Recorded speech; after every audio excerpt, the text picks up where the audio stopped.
Hi everyone, अब जो next data structure है जिसको हम पढ़ेंगे इसका नाम है सेगमेंट ट्रीज। सेगमेंट ट्रीज एक टाइप के स्पेशल ट्री डेटा स्ट्रक्चर होता है जिसको हम यूज करते हैं रेंज क्वेरीज को सॉल्व करने के लिए। ये शब्द शायद हमने पहली बार सुने होंगे, रेंज क्वेरीज। रेंज क्वेरीज का क्या मतलब होता है, एक एग्जाम्पल से समझते हैं। मान लेते हैं मुझे कोई एरे दिया हुआ है जिसके अंदर काफी सारे नंबर्स हैं, ये 1 हो गया, ये 2 हो गया, ये 3 हो गया, ये 4 हो गया, ये 5 हो गया। अब इस एरे का size n is equal to 5 के बराबर है। मान लेते हैं इसमें मुझे बार बार कुछ तरीके के सवाल पूछे जा रहे हैं। जैसे सबसे पहले मुझसे पूछा गया है कि इसमें मुझे सब एरे का सम निकालना है। सब एरे क्या होता है कि अगर मुझे कोई इंडेक्स i दे दिया और कोई इंडेक्स j दे दिया तो यहां इंडेक्स i से लेकर इंडेक्स j तक के सारे एलिमेंट्स का सम, तो वो सब एरे सम के बराबर हो जाएगा। और सब एरे होता है continuous set of elements with in an array. तो मान लेते हैं मुझे i की वैल्यू अभी 0 दी है और j की वैल्यू 2 के बराबर दी है। तो इस केस में मुझे 0 से लेकर यहाँ 2 तक इस पूरे के पूरे सब एरे का सम निकालना पड़ेगा। उसके बाद दोबारा मुझसे कुछ और पूछा गया। यूजुअली सवालों में, डेटा स्ट्रक्चर्स, एल्गोरिथम्स या नॉर्मल कोडिंग के सवालों में आपसे एक सवाल पूछ लिया जाता है और फिर आपको जवाब बताना होता है। बट इस बार आपके पास ऐसा सवाल है जिसमें बार बार आपसे कुछ ना कुछ सेम तरीके की चीज पूछी जा रही है। जैसे एक बार i से लेकर j तक पूछ लिया, अब दोबारा पूछेंगे, दोबारा बोलेंगे कि अब i इज इक्वल टू 1 से लेकर j इज इक्वल टू 3 तक बता दो। तो i इज इक्वल टू 1 से लेकर j इज इक्वल टू 3 तक इस सब एरे का मुझे सम बताना है। उसके बाद दोबारा पूछेंगे, दोबारा ये पूछ सकते हैं कि i इज इक्वल टू 0 से लेकर j इज इक्वल टू 1 तक का सम बता दो। तो i इज इक्वल टू 0 से लेकर j इज इक्वल टू 1 तक का सम, सब एरे सम कुछ ऐसा होगा।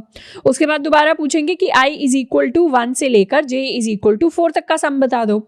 तो 1 से लेकर 4 तक का सम कुछ यहां से लेकर यहां तक का सम होगा। तो हर बार मुझे आंसर को रिटर्न करना पड़ेगा। 0 से लेकर यहाँ 2 तक का सम क्या होगा, 1 + 2 3, 3 + 3 6 के बराबर।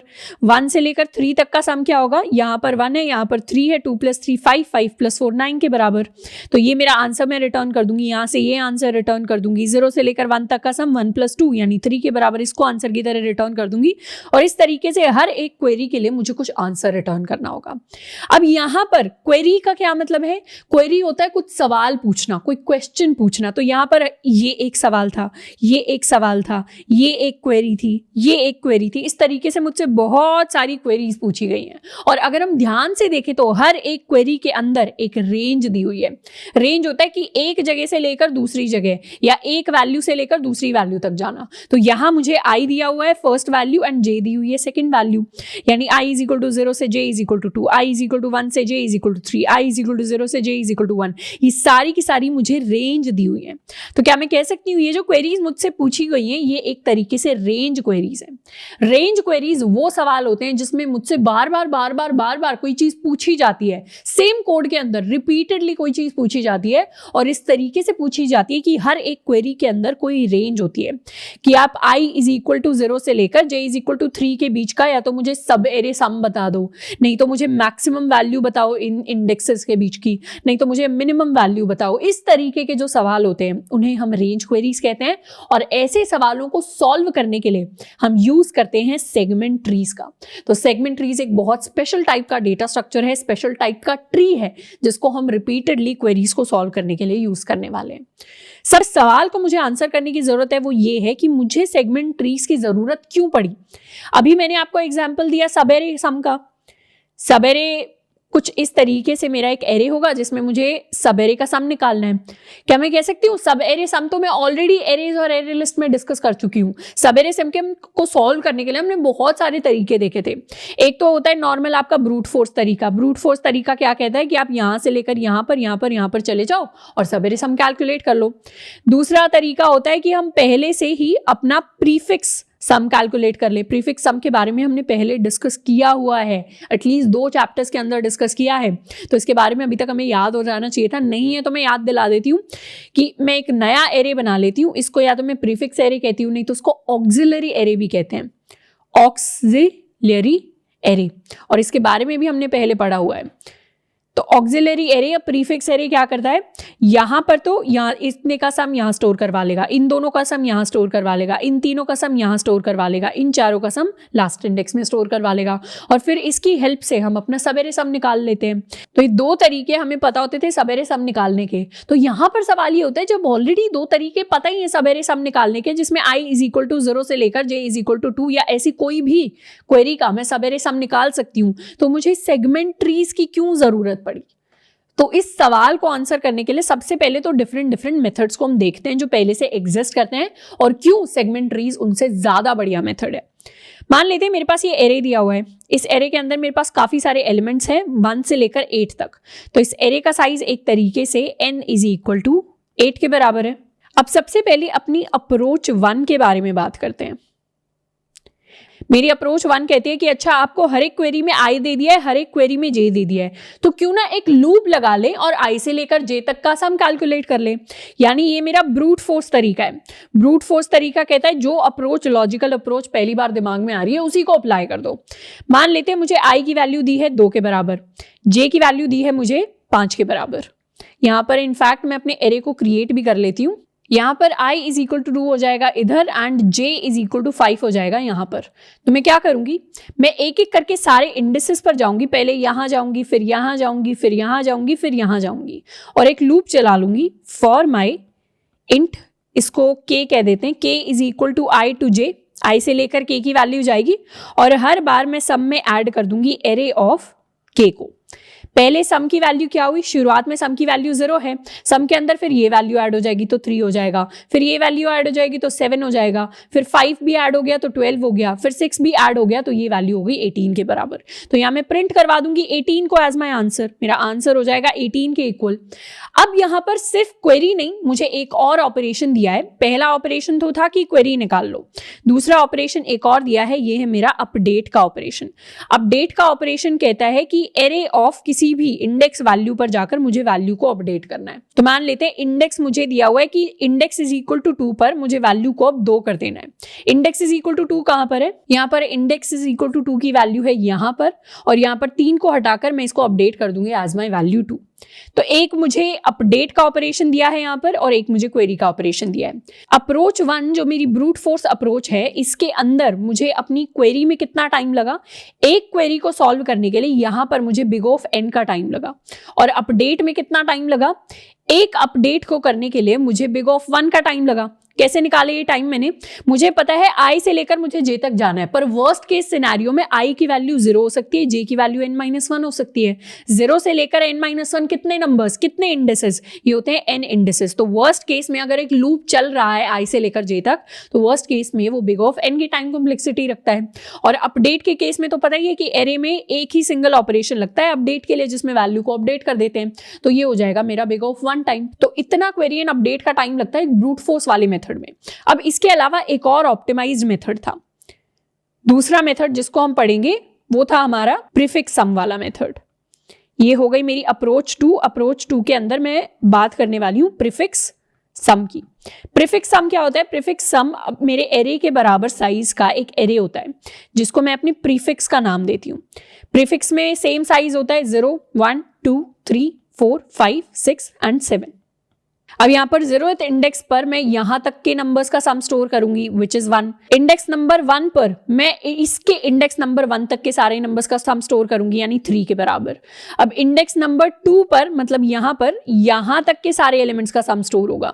इनफैक्ट इसको मैं कॉपी करके ले आती हूं, इन 3 का सम यहां पर स्टोर होगा 6 के बराबर, इन 4 का सम यहां पर स्टोर हो जाएगा 10 के बराबर, इन 5 का सम यहां पर स्टोर होगा 15 के बराबर, शुरुआत से लेकर इन 6 का सम यहां पर स्टोर होगा 21 के बराबर, इन सब का सम यहां पर स्टोर होगा which is equal to 28 and इन सारे के सारे नंबर्स का सम यहां पर स्टोर होगा विच इज इक्वल टू 36। तो प्रीफिक्स ऑफ i क्या होता है, मैंने कह दिया कि प्रीफिक्स ऑफ i का मतलब है कि 0 से लेकर i तक इंडेक्स के सारे एलिमेंट्स का सम प्रीफिक्स ऑफ i के अंदर स्टोर होगा। जैसे अगर मैं प्रीफिक्स 3 की बात कर रही हूं तो प्रीफिक्स 3 मतलब 0, 1, 2 एंड 3, इन 4 नंबर्स का सम इस प्रीफिक्स ऑफ 3 में स्टोर्ड होगा। प्रीफिक्स ऑफ 3 ये है जिसके अंदर 0, 1, 2, 3 4 नंबर्स का सम यहां पर आकर स्टोर हो रहा है। अब प्रीफिक्स सम से हम कैसे अपने सब एरे सम का कैलकुलेशन करते हैं। मेरे पास दो ऑपरेशंस है दोबारा से, एक क्वेरी एक अपडेट। पहले अज्यूम करते हैं अपना क्वेरी वाला operation.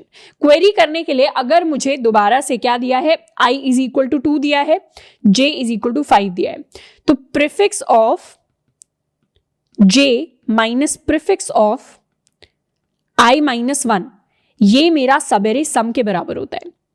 This value is equal to my sub array सम, जिसमें सब एरे i से लेकर j तक जा रहे हैं।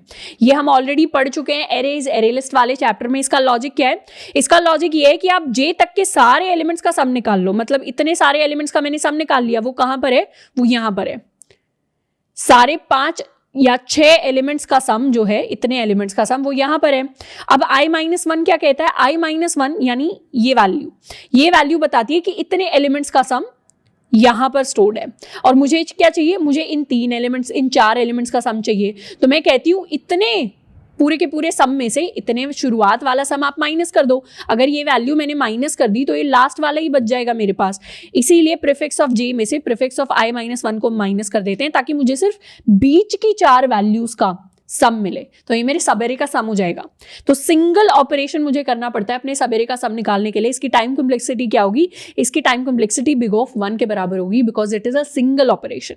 और दूसरा केस लेते हैं जिसमें मुझे अपडेट करना पड़ रहा है। अपडेट करना है मतलब मुझे बोला गया है कि एरे ऑफ 2 की वैल्यू को अब 2 के बराबर कर दो। अब एरे ऑफ 2 की वैल्यू को मतलब यहां पर इसको मैं 2 के बराबर तो कर सकती हूं, पर साथ के साथ मुझे प्रीफिक्स सम को अपडेट भी करना पड़ेगा। मतलब यहां पर अगर 2 हुआ है तो इसको कहने का मतलब है कि यहां पर तो सेम वैल्यू रहेगी, यहां पर भी सेम वैल्यू रहेगी। यहां पर 6 की जगह मेरे पास 5 आएगा। क्यों, क्योंकि 1 + 2 कितना होता है, 5 के बराबर। अब 6 नहीं होगा, अब 5 के बराबर होगा, तो ये चेंज हो गया। अब यहां पर 10 नहीं होगा, यहां पर 9 वैल्यू आएगी। 9 क्यों आएगी, क्योंकि इन चारों का सम 1 + 2 3 होता है, +2 5 +4 9 के इक्वल। यहां पर भी एक वैल्यू कम हो जाएगी, 14 हो जाएगा, ये 20 हो जाएगा, ये 27 हो जाएगा, ये मेरा 35 हो जाएगा। क्योंकि हर वैल्यू इसके बाद वाले जो सारे सम कैलकुलेट होंगे इस इंडेक्स के बाद वाले, उन सब में 3 की जगह अब 2 लिया जाएगा, तो 1 से कम हो जाएगी उन सबके सम की वैल्यू। तो अपडेट में मुझे कितना टाइम लगा, इसमें तो मुझे सिंगल ऑपरेशन लगा, पर हो सकता है मुझे अपने पूरे प्रीफिक्स एरे को अपडेट करना पड़े वर्स्ट केस में। तो यहां पर जो टाइम कॉम्प्लेक्सिटी होगी वो बिग ऑफ n के बराबर होगी। तो 2 अप्रोचेस मैंने डिस्कस की। अप्रोच 1 के अंदर query big of n, big of update big of 1 था। और सेकंड अप्रोच के अंदर क्वेरी तो बिग ऑफ 1 हो गया दिस वैल्यू, पर अपडेट मेरा बिग ऑफ n हो गया। तो इससे मुझे पता चलता है कि 2 तरीके हैं, जिसमें एक में तो क्वेरी का टाइम ज्यादा है, एक में अपडेट का टाइम ज्यादा है। तो ऐसा सवाल जिसके अंदर क्वेरीज तो बहुत सारी हो पर अपडेट करने के लिए ज्यादा नहीं बोला जा रहा हो, मतलब सिर्फ क्वेरीज ही पूछी जा रही हो, अपडेट करने के लिए बोला ही नहीं, तो उस केस में तो मैं सेकंड अप्रोच को यूज करूंगी।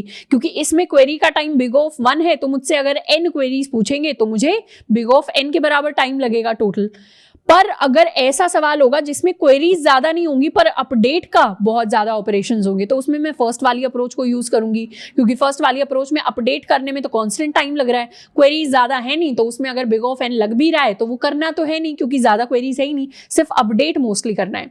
पर अगर मेरे पास ऐसी सिचुएशन आ जाए जिसमें मेरे पास क्वेरीज भी ज्यादा हो और जिसमें मेरे पास अपडेट भी ज्यादा हो, यानी ऐसी सिचुएशन आ गई जिसमें क्वेरीज भी मुझसे 1 लाख पूछ ली और अपडेट्स भी मुझे 1 लाख बार बुक करने को बोल दिया, तो ऐसे में मैं चाहूंगी कि क्वेरी की भी टाइम कॉम्प्लेक्सिटी अच्छी होनी चाहिए और अपडेट की भी टाइम कॉम्प्लेक्सिटी अच्छी होनी चाहिए। पर big of n time complexity को हम अच्छा नहीं मानते, इसकी वजह से हमारा जो कोड होगा वो बहुत स्लो होगा, उसकी टाइम कॉम्प्लेक्सिटी बहुत बुरी होगी। तो यहां पर मुझे पड़ती है जरूरत सेगमेंट ट्रीज की। सेगमेंट ट्रीज एक ऐसा ट्री टाइप डेटा स्ट्रक्चर होता है, जैसे प्रीफिक्स सम हमने बनाया। Prefix sum, what is prefix sum? Prefix sum basically एक एडिशनल डेटा स्ट्रक्चर है जो एक एरे टाइप का है। एरे टाइप का डेटा स्ट्रक्चर है जिसने कुछ इंफॉर्मेशन को स्टोर करा लिया, जिसकी वजह से हमारे क्वेरी का टाइम कम हो गया है। वैसे ही सेगमेंट ट्रीज है। सेगमेंट ट्री भी एक डेटा स्ट्रक्चर है, पर सेगमेंट ट्री टाइप का डेटा स्ट्रक्चर है जो कुछ वैल्यू को, कुछ इंफॉर्मेशन को स्टोर करा लेगा, जिसकी वजह से हमारा टाइम कम हो जाता है।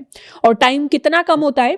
सेगमेंट ट्रीज के अंदर क्वेरी, हर एक सिंगल क्वेरी का time big of log n के बराबर आता है और हर एक सिंगल अपडेट का टाइम भी बिग ऑफ log n के बराबर आता है।